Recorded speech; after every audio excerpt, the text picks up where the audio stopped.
To the church, so let's go. Okay, okay. Happy Sabbath to everybody.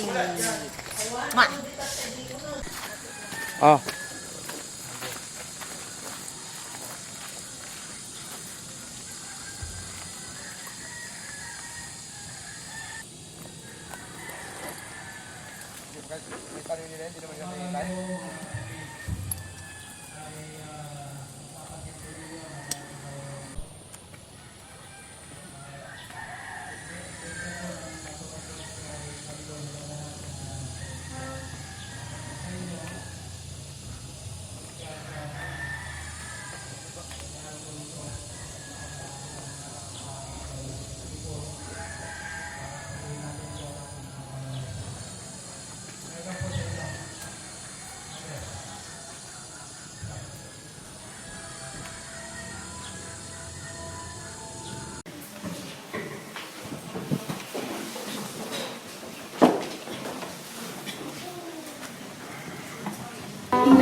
God 100% at kahit ano pong mangyari, alam natin na nandyan siya kahit saan ako.